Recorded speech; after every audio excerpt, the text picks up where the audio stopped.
Vous écoutez un podcast Top Music. Premier sur la région. C'est moi le patron, avec le réseau Entreprendre. Eh bien, bonjour à tous. Un nouveau podcast C'est moi le patron, organisé par Top Music et par Réseau Entreprendre Alsace. Et ce matin, le patron est un patron, c'est Emmanuel. Bonjour Emmanuel. Bonjour Alain, merci pour l'invitation. Emmanuel Ruffnac, 48 ans, qui a repris il y a quelques mois maintenant une société qui s'appelle Electrosystem. Cette entreprise fait de la distribution et de l'installation de systèmes de chauffage et de climatisation. Il va nous en parler.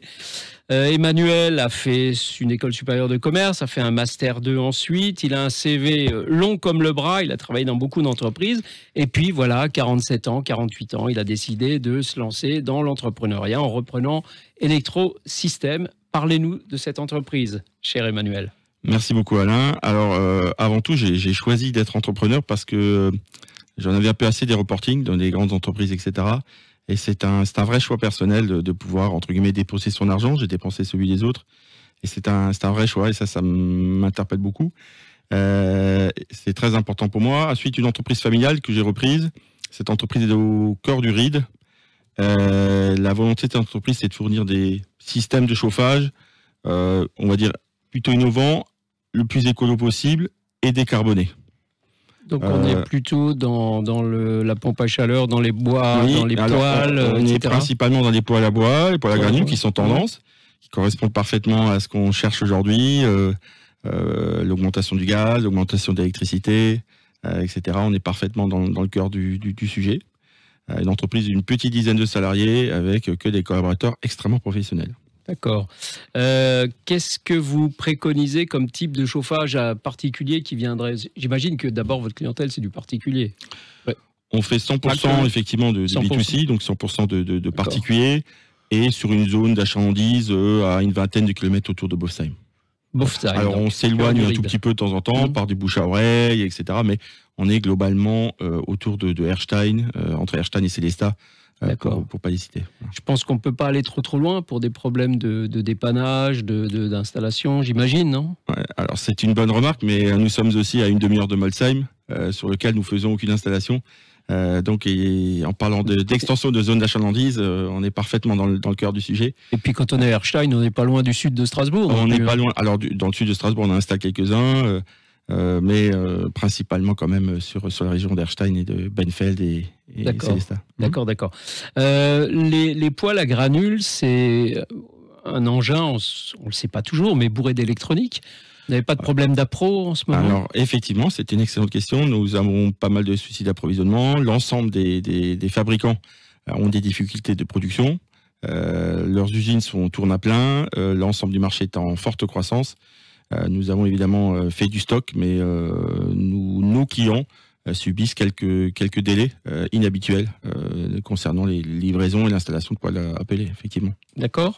Et sur la matière qu'il faut mettre dans le poêle, c'est-à-dire les pellets, le bois, si c'est du poêle à bois, comment ça se passe là aussi ? On parle de... Alors le bois, il a connu une pénurie en début de saison. Cette pénurie a été rattrapée puisqu'on en a tellement parlé que finalement on a tout mis en œuvre pour en avoir. Pour les pellets, c'est un peu différent puisqu'on a des approvisionnements locaux, qu'ils soient dans la vallée de Schirmeck ou alors juste à la frontière en Allemagne. Les usines tournent à plein, la consommation est élevée, notre hiver est assez humide, ce qui augmente un peu la consommation. Donc, mais bon, dans les prochaines semaines, prochains mois, l'ensemble de ces difficultés entreront dans l'ordre sans problème, effectivement. D'accord. Alors, quand on reprend une boîte, c'est quoi les principales difficultés, Emmanuel ? La première difficulté, c'est de se sentir chez soi alors que c'est pas chez soi. Donc c'est un peu comme si on devient propriétaire et les anciens locataires y restent. C'est-à-dire que ça alors c'est peut-être un peu imagé. Les salariés sont là, ils ont confiance depuis 55 ans dans une famille qui a créé cette entreprise et vous arrivez. En plus, comme vous l'avez dit, parfois qu'un CV, j'en parle pas beaucoup parce que quand on arrive dans une entreprise du bâtiment et on dit qu'on est un patron en cravate, c'est pas extrêmement apprécié. Donc on se met en route. Je fais des installs avec eux au début. On met les mains dans le cambouis. On travaille d'arrache-pied pour qu'ils nous fassent confiance. Puis ensuite, c'est ma façon d'être, ce sont mes valeurs, mais en général, je dis ce que je fais ce que je dis. Je fais beaucoup de transparence. Je leur parle de chiffres, de résultats, d'excellents résultats, et ils en sont ravis. Ils y participent immédiatement. Voilà, donc on partage. Enfin, j'ai tout de suite partagé aussi les bonnes nouvelles d'accompagnement de l'inflation. Donc ça donne de la confiance aux équipes qui m'accompagnent et qui cherchent aussi à recruter en mettant en place comment ça s'appelle enfin, il m'aide à chercher du monde. Il y a quelqu'un qui va arriver selon les conseils d'un collaborateur. Et ça, c'est le genre de choses qui me donnent confiance, parce que si il demande à un de ses copains de venir, c'est que sans doute il a confiance. C'est qu'il est bien dans la boîte où il est. Et combien de personnes chez une dizaine. Une dizaine de personnes, et ça a vocation bien sûr à grandir. J'aimerais bien évidemment le développer. C'est une des difficultés aujourd'hui actuelles, hein, c'est le recrutement. Mais comme je suis pas tout seul dans ces difficultés, évidemment, ça accroît la difficulté. Et oui, bien sûr. Ouais. C'est sûr. Le business model d'Electrosystem, c'est quoi? C'est la vente, c'est le contrat de maintenance, c'est comment ça se passe? Alors pour l'instant, nous avons uniquement fait des ventes, et ensuite les gens nous appellent de temps en temps pour faire un entretien.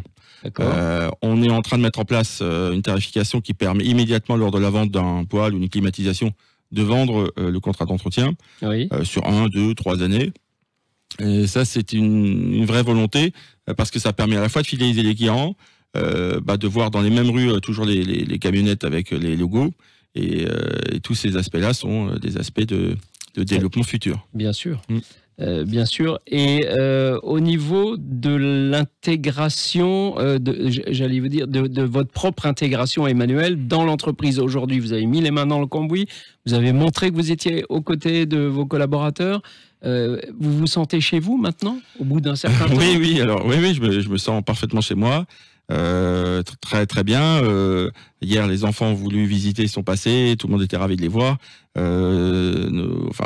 se passe très très bien, c'est très familial, et je suis invité quand ils organisent un petit pot le vendredi soir, ce qui me donne beaucoup d'espoir pour la suite, parce que quand on est invité dans le bâtiment, boire un coup, ça fait preuve de beaucoup de confiance, effectivement. Exactement.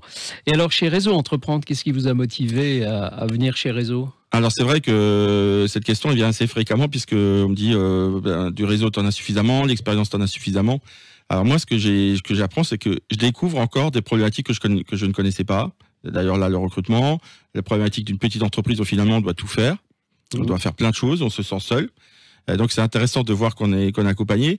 Et j'ai aussi la volonté à terme d'accompagner un repreneur ou un créateur d'entreprise dans le réseau Entreprendre. Et donc ce réseau m'apporte finalement une respiration mensuelle, et vraiment avec beaucoup de plaisir. Eh ben c'est parfait. Effectivement, je le dis souvent, Réseau Entreprendre, c'est en fait une pilule contre cette terrible maladie qu'ont tous les chefs d'entreprise, la solitude. Donc vous l'exprimez, Emmanuel, parfaitement bien. Une dernière petite question avec une réponse rapide. Comment on fait pour développer la clientèle de particuliers? On fait des flyers, on fait du porte-à-porte, on fait de la pub? Aujourd'hui, la meilleure, c'est la bouche à oreille. Et ensuite, la deuxième qui est vraiment importante, c'est la publicité locale, très très locale, ciblée. D'accord. Donc y compris chez Top Music, par exemple. Y compris chez Top Music. Parfait. Emmanuel, on vous souhaite longue vie chez Electrosystem, bien sûr. Beaucoup de poêles, beaucoup de chauffage à installer, à maintenir. Merci beaucoup. Merci beaucoup à vous. Au revoir. Au revoir.